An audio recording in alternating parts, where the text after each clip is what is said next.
Baiklah, pada siang hari ini kita akan membahas tentang larangan politisasi agama dalam Al-Quran. Nah, kita bahas dulu tentang dinamika hubungan agama dan politik di Indonesia.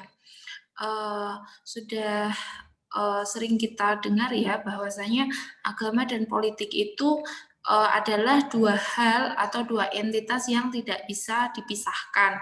Nah, di dalam sejarah Indonesia, yaitu dari dulu hingga kini, baik sebelum atau sesudah kemerdekaan juga tidak lepas dari kontroversi antara relasi agama dan juga politik.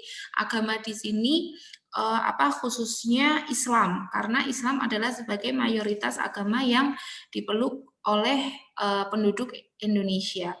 Nah, jadi ada 3 kelompok dalam yang berbeda pendapat tentang relasi agama dan politik. Nah, kelompok yang pertama adalah Islam dan politik atau agama dan politik adalah dua entitas yang tidak bisa dipisahkan. Kemudian kelompok yang kedua mengatakan bahwa Islam dan politik harus dipisahkan secara ekstrim, dan ini nanti yang akan mengerucut pada negara yang berbentuk sekuler. Nah, kemudian yang ketiga, kelompok yang ketiga mengatakan menolak agama terlibat dalam politik praktis kekuasaan, tetapi membolehkan politik non praktis. Jadi agama itu sebaiknya tidak masuk kepada dunia politik, tetapi untuk hal-hal yang bersifat politik non praktis, misal menyelenggarakan kegiatan-kegiatan keagamaan yang bersifat netral, maka itu bisa saja dilakukan. Nah, contohnya sebelum masa kemerdekaan, pada masa penjajahan Belanda, itu juga banyak para ulama yang bekerja sama dengan company Belanda, baik sebagai posisi mereka sebagai penasehat politik agama seperti Habib Utsman bin Yahya yang hidup di tahun 1822 sampai 1913, yang mana beliau menjadi penasehat Belanda atas usul Christian Snodgrass sebagai pejabat pengadilan agama maupun sebagai petugas keagamaan untuk mengurusi masjid dan juga ritual keislaman. Nah, berarti sebenarnya model-model ulama bekerja sama dengan politik yang politik yang berlaku pada saat itu juga sudah ada di masa penjajahan Belanda. Nah, kemudian kelompok yang kedua juga ada. Jadi ini sebelum masa kemerdekaan, masih dalam masa penjajahan Belanda, ada juga kelompok ulama dan tokoh muslim yang menolak untuk bekerja sama dengan Belanda dan lebih memilih untuk menjadi oposisi pemerintah kolonial yang menginisiasi perlawanan di sejumlah daerah di seluruh Hindia Belanda, kekuasaan Hindia Belanda. Nah, kemudian masuk kepada era Orde Lama. Nah, era Orde Lama sebenarnya juga politisasi keagamaan ini juga sudah ada, tetapi kelompok Islam politik itu ketika tahun 60-an itu gagal untuk meraih panggung kekuasaan setelah Masyumi itu dibekukan oleh Bung Karno. Jadi di awal 1960-an kelompok Islam politik itu gagal untuk meraih kekuasaan. Nah, kemudian di zaman Orde Baru, Presiden Soeharto juga tidak memberikan peluang secuil pun bagi pertumbuhan kelompok Islam politik. Nah, maka dari itu sejumlah fraksi Islam politik itu dikecilkan atau dibonsai namanya, seperti partai politik P3, kemudian sementara kelompok Islam radikal itu di pemerintahan Pak Harto itu di stop, seperti dulu itu ada dinamakan kelompok Komando Jihad. Kemudian kelompok separatis Muslim juga dibubarkan seperti Gerakan Aceh Merdeka, seperti itu. Nah, kemudian slide selanjutnya akan membahas tentang sejarah politisasi agama dalam sejarah sosial di Indonesia. Jadi sejak awal abad ke-20 ketika berbagai kelompok sosial politik keagamaan mulai bermunculan di Indonesia. Jadi kelompok-kelompok sosial politik yang mengusung agama itu sebenarnya sudah muncul di awal abad ke-20. Jadi bukan sesuatu hal yang baru. Dan itu ditandai dengan adanya berbagai kelompok Islam, baik yang alirannya itu Puritan reformis, misalkan yang segala sesuatunya itu kembali kepada Al-Quran dan Sunnah, seperti misalkan kelompok Persis, Muhammadiyah, dan lain sebagainya. Kemudian kelompok tradisionalis seperti NU, PERTI, Al-Khairat, dan lainnya. Kemudian ada juga yang beraliran komunis sosialis seperti Sarekat Dagang Islam. Itu kalau dulu belajar sejarah Islam di SD itu kan ada SDI namanya, Sarekat Dagang Islam. Kemudian ada PKI, Partai Komunis Indonesia, itu juga menggunakan dalil-dalil keagamaan ternyata untuk menarik simpatisan. Nah, mereka sebenarnya partai kelompok-kelompok tersebut atau parpol-parpol tersebut kalau di sini sama-sama menggunakan teks atau wacana, idiom, jargon, dan juga simbol keislaman untuk menarik simpati publik masyarakat pada ormas yang mereka prakarsai. Jadi untuk menarik simpatisan, mereka menggunakan jargon-jargon dan juga teks-teks keagamaan. Nah, kemudian sebenarnya munculnya ormas-ormas tersebut itu untuk mewadahi perpecahan, perbedaan antara kelompok-kelompok yang sudah berkembang di kalangan masyarakat Islam. Karena tidak bisa dipungkiri ya bahwasanya penduduk di Indonesia itu kan mayoritas Muslim dan otomatis mereka mempunyai pemikiran atau mempunyai ajaran-ajaran yang atau idealisme yang berbeda-beda antara satu orang dengan orang yang lainnya. Maka dari itu ormas tersebut mempunyai fungsi untuk mewadahi perbedaan tersebut. Nah, contohnya PKI. Di awal-awal kemunculan PKI itu, PKI juga getol menggunakan Islam sebagai instrumen politik untuk melawan kolonialisme Belanda. Jadi PKI ini tidak pro kepada Belanda dan menurut PKI kolonialisme Belanda itu dianggap sebagai representasi kaum borjuis dan penindas. Maka dari itu karena penduduk Indonesia itu dalam tanda kutip itu kan sangat religius, maka dari itu mereka menggunakan Islam sebagai instrumen politik untuk ngojok-ngojoki untuk melawan kolonialisme Belanda. Nah, kurang lebih seperti itu ya. Nah, kemudian politisasi agama itu semakin menjadi-jadi ketika Indonesia merdeka. Jadi setelah tahun 45 dan ketika Indonesia hendak merumuskan dasar-dasar politik pemerintahan dan kenegaraan. Jadi masing-masing faksi umat Islam atau kelompok-kelompok tersebut yang ada tadi ormas-ormasnya bersikeras menginginkan agar Indonesia itu mempunyai basis ideologi politik yang sesuai dengan visi misi mereka atau sesuai dengan spirit gerakan mereka. Seperti itu. Nah, kemudian ketika orde setelah kemerdekaan dan ketika Indonesia ingin merumuskan dasar-dasar politik pemerintahan dan kenegaraan. Nah, kemudian masuk kepada rezim orde baru di orde Pak Harto. Jadi kan kita tergambar itu masa orde baru itu di mana demokrasi itu tidak bisa teraplikasikan dengan baik ya, karena yaitu Pak Harto itu sangat dominan dan sangat otoriter konon. Nah, jadi tetapi pada masa rezim orde baru itu bukan berarti politisasi agama itu tidak ada. Jadi tetap ada.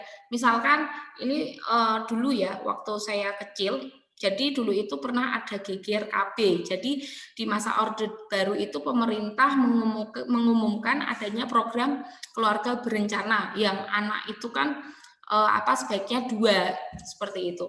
Nah, padahal pada persepsi orang dulu banyak anak itu kan banyak rezeki dan mereka mempercayai bahwasanya agama juga mendukung bahwasanya anak itu punya rezeki masing-masing. Nah, maka dari itu ada yang memanfaatkan situasi tersebut dan masuk melalui dalil-dalil keagamaan, dan kemudian umat Islam pun terpecah belah dalam menyikapi peraturan tersebut. Nah, jadi tapi baik yang pro maupun kontra sama-sama memolitisir dengan dalil-dalil keagamaan. Nah, terus setelah Pak Harto lengser dan Orde Baru itu sudah berakhir, kemudian kan seperti pintu demokrasi itu kan dibuka selebar-lebarnya.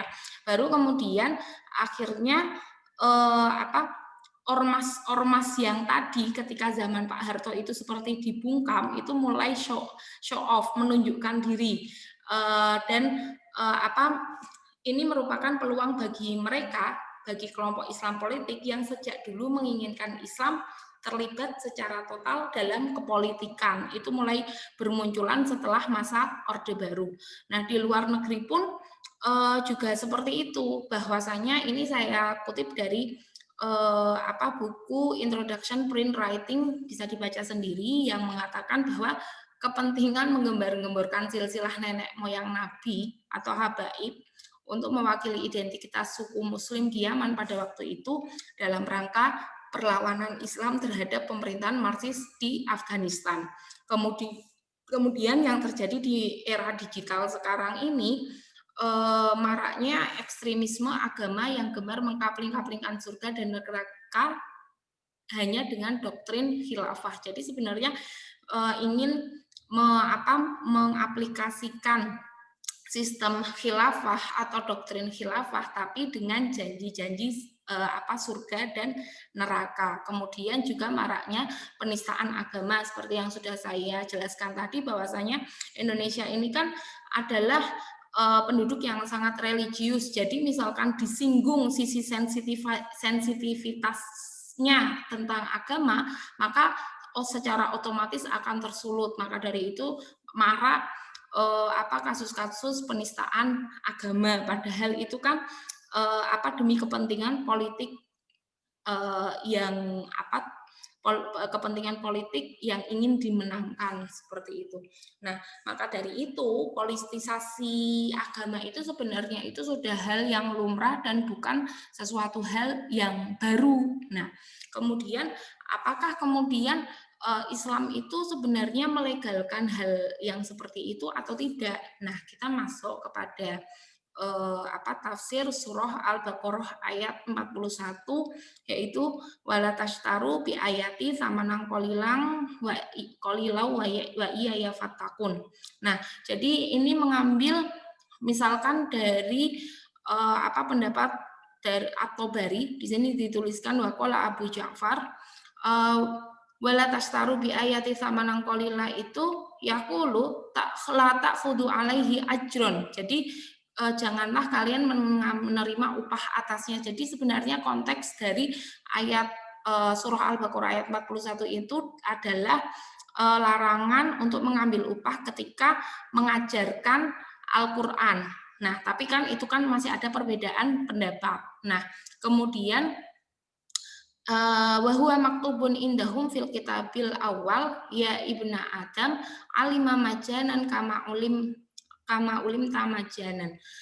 Jadi Abu Aliyah mengatakan bahwa hal ini tertera juga di dalam kitab terdahulu, yaitu hai anak Adam, ajarkanlah ilmu dengan cuma-cuma sebagaimana kamu mempelajarinya secara cuma-cuma. Tapi fokus kita bukan ke situ. Jadi kan nanti kan ada perbedaan pendapat ya, apakah seseorang yang mengajarkan Al-Quran itu boleh untuk mengambil upah atau tidak. Nah, tetapi di pendapat lainnya, wakila bisa dibaca sendiri. Jadi ada pendapat yang lain mengatakan bahwa misalnya makna yang ada di dalam ayat tersebut adalah janganlah kalian menukar penjelasan atau keterangan dan menyiarkan ilmu yang bermanfaat. Jadi ketika menyiarkan atau mengajarkan Al-Quran, nah ini yang menjadi fokus kita. Jadi misalkan ketika kita mengajarkan kepada masyarakat tentang Al-Quran, nah ketika kita membawa kepada ranah politik, katakanlah. Kan kalau sekarang itu kan juga banyak ketika kampanye itu kan politisi juga menggandeng misalkan penceramah atau menggandeng ulama untuk untuk memperoleh simpatisan. Nah, maka dari itu sebenarnya itu kan kegiatan ceramah itu kan juga merupakan kegiatan menyiarkan ilmu yang bermanfaat. Nah, jadi ketika menyiarkan ilmu yang bermanfaat di kalangan manusia dengan cara menyembunyikannya dan memutarbalikkan kenyataannya. Nah, jadi memutarbalikkan ini atau menyembunyikan kebenaran ini membawa dalil-dalil keagamaan itu menjadi tidak netral. Jadi untuk mendukung ideologi-ideologi dari kelompok tertentu, maka dengan tujuan agar kalian tetap lestari dalam menguasai keduniawian. Jadi ketika dijanjikan sesuatu, maka itulah ketika tergiur dengan sesuatu tersebut itu merupakan tergiur atas kekuasaan duniawi yang sedikit lagi rendah dan pasti lenyap dalam waktu yang dekat. Jadi dilarang untuk menyiarkan mengajarkan dalil-dalil agama untuk mendukung beberapa ideologi hanya untuk kesenangan duniawi, dan itu pasti akan lenyap seperti itu. Nah, kemudian menurut Quraisy Shihab sebenarnya ketika di ayat Samanang, ayat tersebut hanya menyebutkan Samanan, tapi tidak menjelaskan apa yang diperoleh dari harga sedikit tersebut. Jadi harga sedikit itu apa? Boleh jadi ditukar oleh kedudukan. Jadi menukar kitabullah dengan samanan kolilan atau dengan harga yang kecil. Nah, harga yang kecil itu apa? Atau harga yang sedikit itu apa? Boleh jadi ditukar oleh kedudukan, atau bisa jadi ditukar oleh harta, atau apa saja yang ada hubungannya dengan kemegahan dunia. Jadi hal ini mengisyaratkan hal tersebut mencakup segala hal yang berkaitan dengan kemegahan duniawi. Nah, jadi dalam politisasi agama ini, Al-Quran tidak mendukung untuk menggunakan dalil-dalil keagamaan untuk melancarkan atau untuk melenggangkan kepentingan-kepentingan politik. Misalkan ide moral yang dapat diambil dari ayat tersebut adalah demi kedudukan dan kekuasaan di bidang politik atau yang dijanjikan di dalam dunia politik, tidak sepatutnya untuk menjual kitabullah, karena kedudukan dan kekuasaan termasuk dari kemegahan duniawi. Nah, maka dari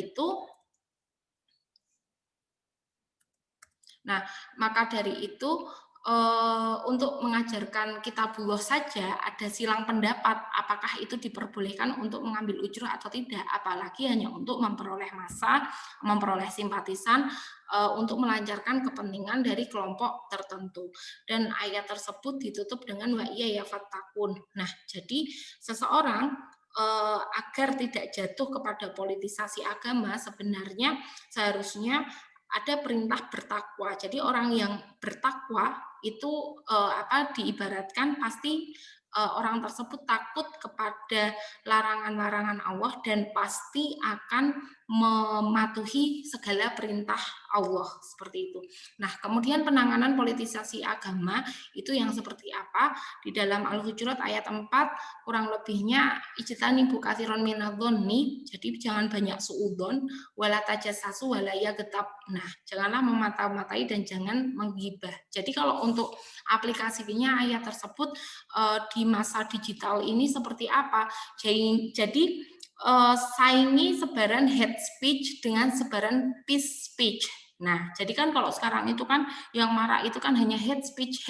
Nah, mulailah generasi milenial itu untuk menyebarkan peace speech. Jadi orang lain juga termotivasi dengan adanya peace speech tersebut. Kemudian reedukasi Islam itu adalah agama yang rahmatan lil alamin, utamanya ke kalangan low educated. Kenapa ke kalangan low educated? Karena kalangan low educated itu adalah kalangan yang paling rentan untuk menerima kabar hoax atau konten hoax. Jadi dengan mereedukasi mereka, maka mereka akan bisa membedakan antara konten hoax dan mana konten yang fakta.